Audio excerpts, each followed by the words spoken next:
What's up, everybody? Welcome to the Smoking Tire. I'm Matt Farah, and we are at the SEMA show in Las Vegas. On this episode, we're going to give you the Smoking Tire Awards for Best of Show, Best Truck, Best Sports Car, Best Lowrider, Best Motorcycle, and of course, my favorite award, the Worst in Show.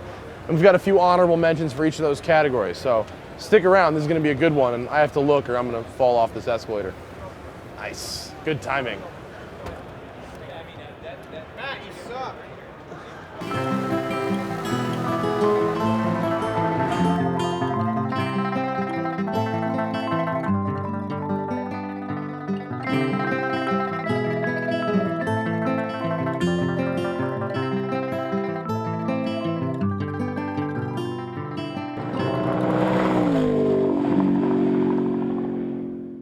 Here we got Mark Swain, VP of Sales and Marketing for the Ariel Atom 3. Thanks for being on the show, man. Thank you for having me. So, Ariel Atom 2, one of the most extreme sports cars of all time. Yeah. And the connoisseur might be able to tell the difference, but tell us about the changes with the 3. Yeah, well, no doubt the Atom 2 got a lot of hype with the Top Gear, Jeremy Clarkson. Oh, God. Well, that facial expression just really says it all, doesn't it? And there's no doubt the Ariel Atom 3 is the next evolution. In North America, the biggest change is we were back to a Honda engine. So we've got That a is interesting. K20A Okay. Japanese spec engine. Majority of the customers are going with the 300 horsepower supercharged option. Made it to a close ratio 6-speed. So you put that much horsepower to a lightweight car, you're going to have good performance. And that's the engine they've been using in Europe the whole time, right? Yeah. Basically the same supercharged Yeah. Honda engine. Exactly. Despite the weight savings, it looks like this car actually has more equipment on it with the aero stuff and the windshield. Yeah, this is another big thing for us is the windshield. Some purists don't like it, but once you get behind the wheel and you've got the windshield, it's awesome. Cuts down the buffeting, so it's a comfortable ride. Yeah. Definitely a lot of our customers take them on the track, so you're wearing a helmet anyways. Yeah. And this option kind of is not useful. But for the guys putting on the street, potentially, the windshield's awesome. So that's one of the biggest things. Is that optional or is that standard now? That's optional. Okay. That's optional. So the purists still can have the regular aero screens. And the front and rear wing are optional as well? Optional as well. Depends what you're doing. If you're going on the track, that is a performance gain for sure. Would you really recommend those? Yeah, if you're going on the track, they're going to be much quicker. So give me some numbers here. 0 to 60, 2.9, top speed. about 155. Yeah. You're going to beat $1 million car, Yeah. but you're keeping the money in your pocket. Mark, thank you for being on the show. Pleasure. What do you say when we get back to LA? I get behind the wheel of one of these guys. We'd love to. We've got a swing going for a little demo car tour on the West Nice, Coast, so you'll be on it. Make sure to hook us up, man. I can't wait to drive this thing. The two was bananas. I mean, if this is like that with a windshield, you can count me in. Yeah, sure. Nice to meet you, dude. Thanks for being on the show, man. See you. See you, Tom. Thanks. Later, dude. When looking for best bike here at SEMA, it's really easy to get lost in all the chrome and the glittery paint and the loud exhaust and all that stuff, but creativity is really the name of the game for me when I'm picking my best of show. This is the Lucky 7. This is a 7-cylinder airplane-style engine powering a motorcycle. Can it actually be ridden? I have no idea. You'd probably burn your leg off.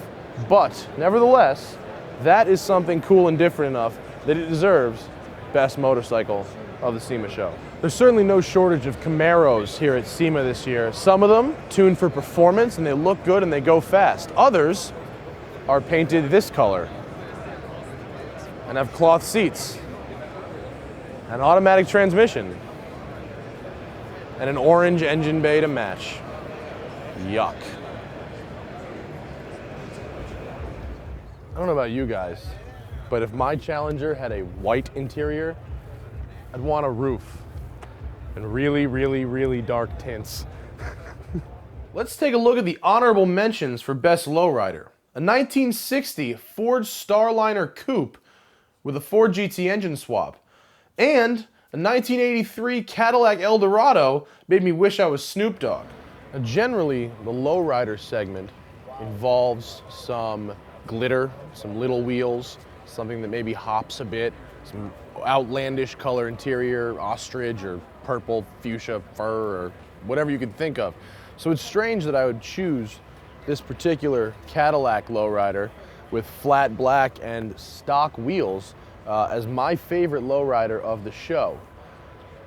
But it's not what the car looks like, because I am all about the creativity, and where the creativity happens on this car, as indicated by this giant pipe here, is that this particular Cadillac is actually powered by a turbo diesel straight six, basically right out of a semi truck. So I don't know, haven't spoken to the owner of this car, but I am gonna guess it makes in the neighborhood of 600 foot-pounds of torque and probably spews noxious black smoke everywhere it goes. Which for a lowrider, I would say is a good thing. Not to mention the fact that this thing is like 25 feet long, and when it's that long, that low, and that black, it really just, it looks like massive. I love it. Best lowrider. Now let's take a look at the honorable mentions for best truck. This beautiful 1972 Chevy C10 short bed lowrider in black, and the Outlaw Customs Vigilante Peterbilt 379, solidifying my opinion that primer is the new flat black. While we're on the hunt for the best truck at the show, I gotta stop and admire the Silverline exhaust Silverado here with what might be the biggest set of diesel stacks I've ever seen. But diesel stacks alone do not get you best truck. No, it has to be much more unique. The Frictionator. This is a Ford F650, and I'm just gonna read off the stats right off the card here. World's fastest street legal jet truck. And the highlights here are 7,000 horsepower with afterburner and a top speed of 200 miles an hour. In this, 200 miles an hour in this. I don't know how crazy these people are, but I would be afraid for my life driving this thing at 200 miles an hour. And forget the jet engine for a second. Let's look at this wheel, because this is a wheel that is so dangerous, it needs its own set of cones. Okay, it's an actual liability just sitting here. This would shred a smart car into 1,000 little pieces. And God willing, one day it will. Now let's take a look at the nominees for Best Sports Car. Kenny Brack's X Games winning Ford Fiesta Rallycross with Rally Dirt attached. The 650 horsepower carbon fiber bodied Devon GTX Coupe. And Reese Millen's V8 powered mid-engine Hyundai Genesis. SEMA is mostly populated with stuff like Camaros and Challengers, Mustangs, tuner cars that you or I would like to buy and tune and customize the way we'd want them. So when I'm looking for a best sports car, it's really hard to choose from all that kind of stuff. And then we found this. This is a Pagani Zonda R. I have never actually seen one before. 701 horsepower per ton, 0 to 60 in under 2.7 seconds, body and monocoque made of carbon fiber, powered by Mercedes engine, and there's nothing even I could say that could add to the amazing beauty of the Zonda R, and its serious purposefulness as well. Did you find your car yet? Best sports car, hands down, Zonda R.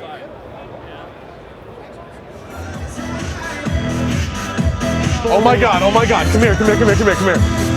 Look.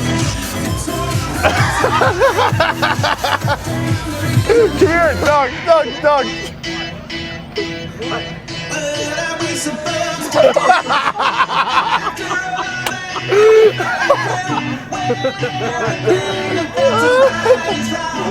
Imagine getting into a car accident and having the airbag explode a crocodile into your larynx.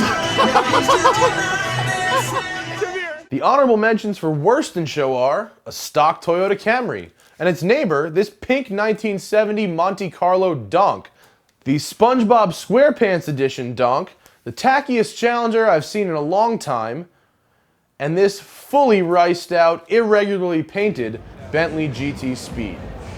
Honorable mention, second place, worst of show, this Wheels, which, well, judge for yourself. I already have. We've been walking around this show all day looking for awards to give out, and the one thing we really haven't found yet is an appropriate worst of show. Last year there were some clear winners, but this year it's been a little harder since a lot of the weaker manufacturers have dropped out due to the poor economy. But we found it.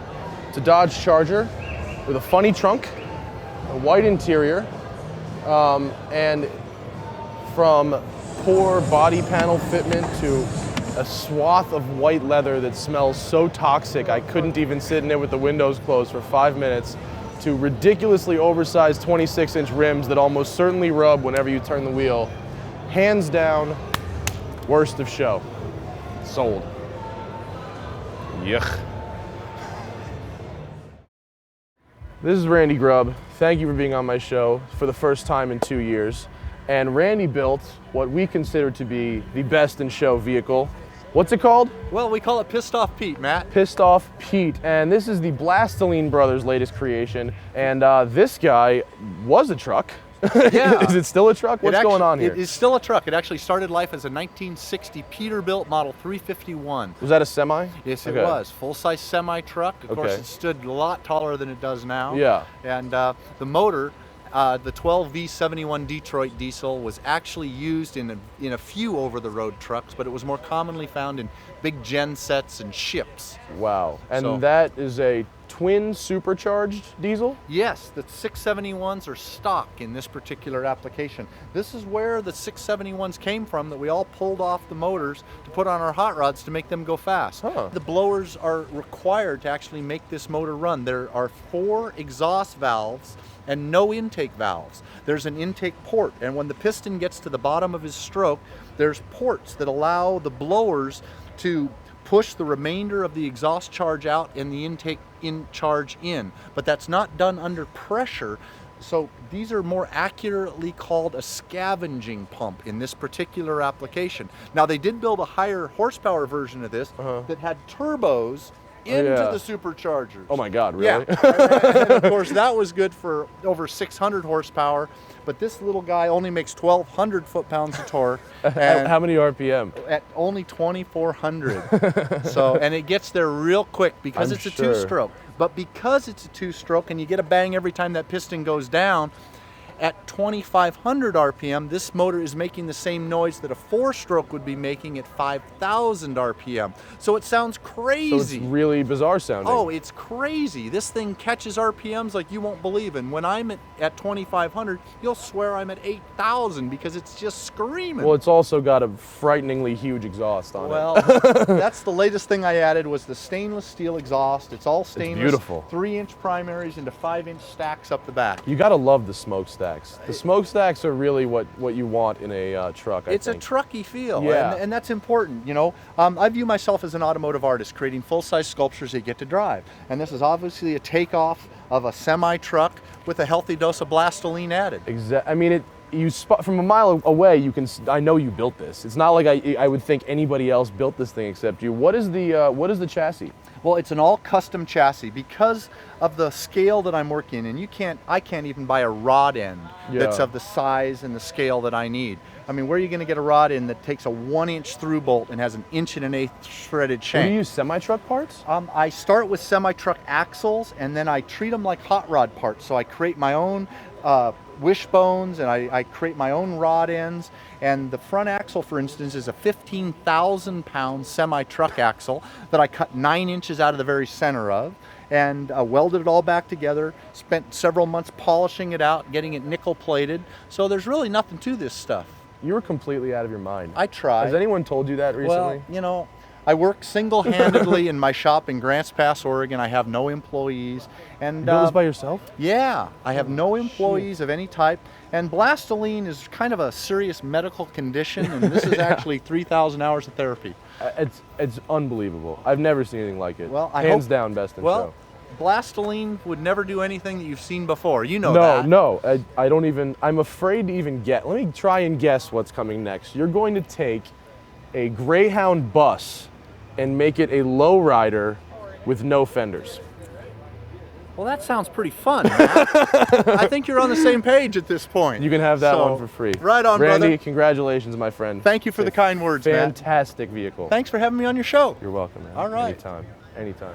Tell you something, I am tired. It was a long day at SEMA. We saw a lot of stuff, tons of Camaros, tons of Challengers, tons of Mustangs, and of course my favorites and least favorites that we've been able to show you here. I'd like to thank Optima Batteries for sending us to SEMA this year. Optima Batteries are awesome. They are expensive, but they are best batteries money can buy, so check them out. I'm Matt Farah, and you've been watching The Smoking Tire. I'll see you guys next week.